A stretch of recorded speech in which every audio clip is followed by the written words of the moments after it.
Não tem sentido.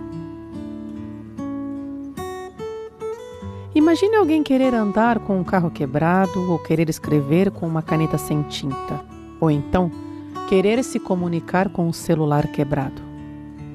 Não tem sentido, pois não existe lógica em usar uma criação que não funciona.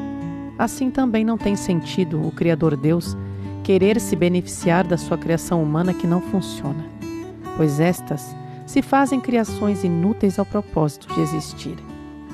A criação já é destinada antes mesmo de ser criada, e o Criador já conta com o que a sua criação irá produzir, que é do proveito dele.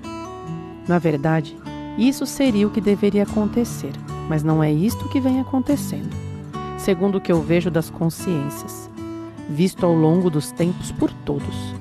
Certamente que constatamos todo o tempo o caos em que se encontram as consciências em geral por desconhecerem qual a sua real função de existir, por darem crédito total ao engano, refutando a verdade. Mas e a minha consciência? Tem dado crédito à verdade da razão?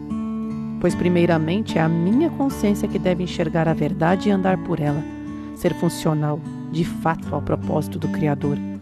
Primeiro, a consciência deve sentir que está dentro de um propósito. Segundo, ela deve se inteirar deste propósito. E por último, realizá-lo para estar na próxima etapa da vida. Pois não tem sentido o que as consciências fazem.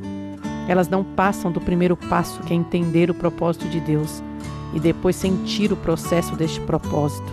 E para justificarem o motivo de estarem vivas, dizem ser pelo amor que Deus tem. Assim, tornando uma bagunça em todas as consciências, complicam as coisas simples e se lançam cada vez mais no vazio. A impureza já se alastrou na consciência. Como se tornará uma morada para o eterno? O sentido se encontra na lógica de seus passos, trilhar conforme a coerência da vida, o porquê é e o que é preciso ser. Mas quem raciocina para enxergar a verdade do que é? Com isto, não tem sentido só saber o propósito de Deus, se não realizar primeiro dentro de nós. Não é difícil juntar os pensamentos e chegar a uma conclusão sóbria do que diz o propósito de Deus, porque a verdade se manifesta pela sobriedade da realidade do que realmente é.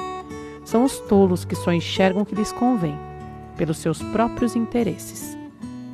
Não tem sentido entendermos o propósito de Deus e não praticá-lo com êxito, pois é um propósito verdadeiro e devemos realizá-lo com excelência. Por isso, quem tem que se fazer uma criação funcional somos nós, fazer jus verdadeiramente ao que viemos fazer aqui, pois não há nada mais importante para uma criação do que ela cumprir exatamente o que o seu Criador a designou.